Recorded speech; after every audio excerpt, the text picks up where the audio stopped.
जो जाए बद्री वो न आए ओदरी। अर्थात जो मनुष्य एक बार बद्रीनाथ धाम के दर्शन कर लेता है उसे फिर मनुष्य जन्म नहीं लेना पड़ता। वही हमारे शास्त्रों में भी उल्लेखित है कि व्यक्ति को कम से कम 2 बार अपने जीवन में बद्री नारायण मंदिर की यात्रा जरूर करनी चाहिए। तो मित्रों, आखिर क्या है बद्रीनाथ मंदिर का इतिहास और क्यों है ये इतना खास, यही जानेंगे मिलकर आज की हमारी इस वीडियो में। तो नमस्कार और स्वागत है आप सभी का द डिवाइन टेल्स पर एक बार फिर। बद्रीनाथ, जिसे 8वां बैकुंठ भी कहा जाता है, उत्तराखंड के चमोली जिले में अलकनंदा नदी के किनारे स्थित है। तो चलिए सबसे पहले आपको इसके प्राचीन इतिहास के बारे में बताते हैं। तो मित्रों, हमारे धर्म शास्त्रों में मिलने वाली पौराणिक कथाओं के अनुसार नीलकंठ पर्वत के पास भगवान विष्णु ने बाल रूप में अवतार लिया। कहा जाता है कि बद्रीनाथ पहले भगवान शिव और पार्वती का निवास था, जिसे एक युक्ति के जरिए श्रीहरि ने भोलेनाथ से मांग लिया। कथा के अनुसार भगवान विष्णु अपने ध्यान योग और विश्राम के लिए एक उपयुक्त स्थान खोज रहे थे। वो पहाड़ों में ही विचरण कर रहे थे। तभी उनकी दृष्टि अलकनंदा नदी के समीप इस स्थान पर पड़ी।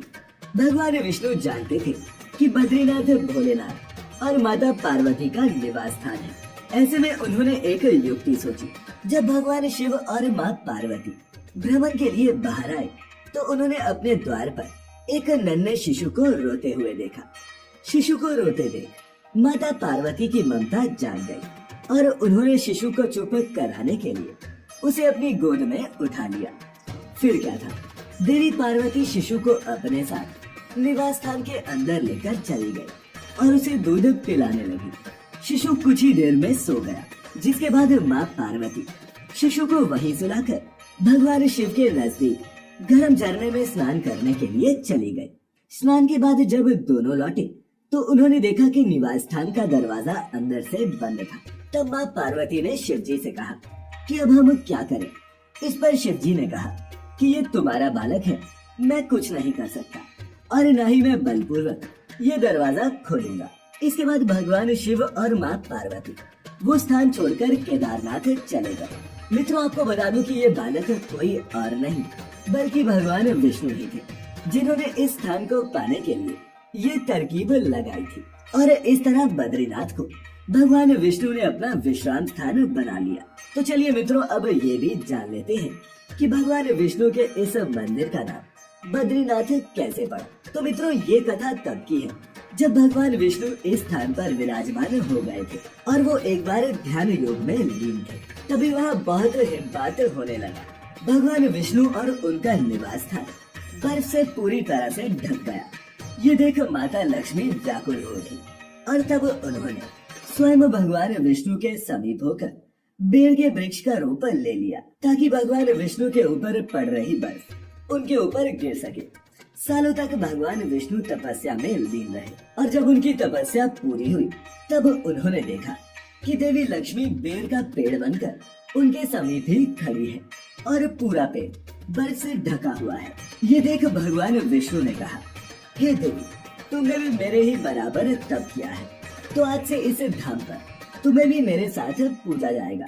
और चूंकि तुमने मेरी रक्षा बेर अर्थात बद्री वृक्ष के रूप में की है, तो आज से मुझे बद्रीनाथ के नाम से पूजा जाएगा।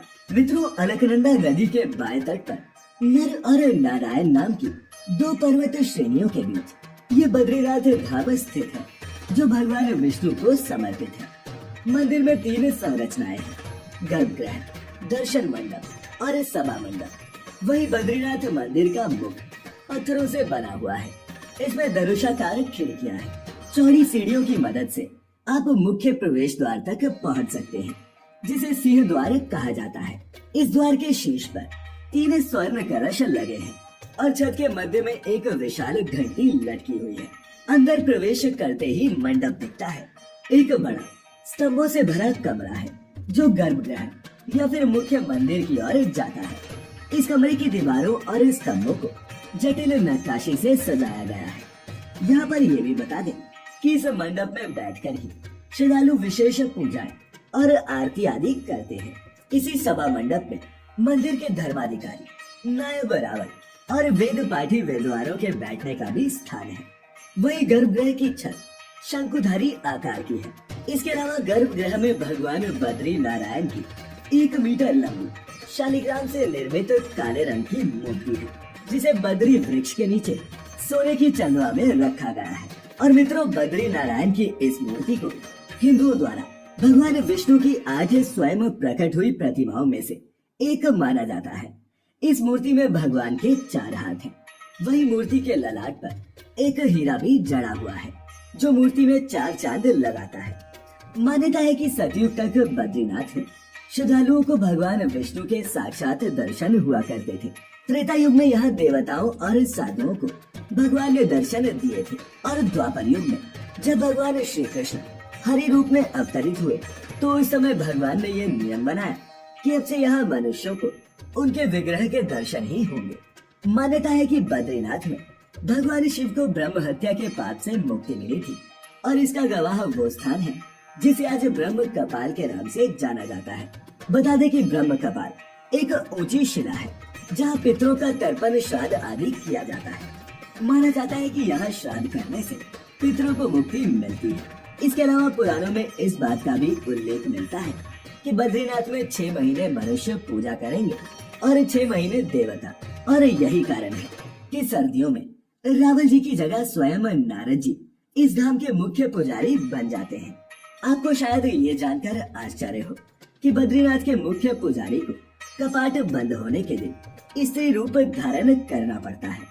पुरुष होने के बावजूद वो न सिर्फ स्त्री की तरह कपड़े पहनते हैं, बल्कि एक महिला की तरह श्रृंगार भी करते हैं। यही नहीं, जब 6 महीने बाद कपाट दोबारा खोला जाता है, तो दीपक वैसे ही जलता हुआ मिलता है जैसे बंद करने से पहले जलाया गया था। भक्तों का मानना है कि भले ही सर्दियों में कपाट बंद हो जाते हैं, लेकिन इन्हें 6 महीनों में देवता न सिर्फ मंदिर की रखवाली करते हैं, बल्कि पूरे विधि विधान से पूजा अर्चना भी करते हैं।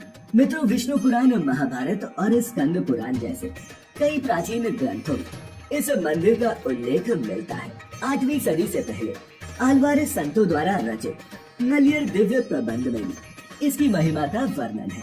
तो मित्रों, उम्मीद करते हैं कि आपको बद्रीनाथ धाम पर आधारित हमारी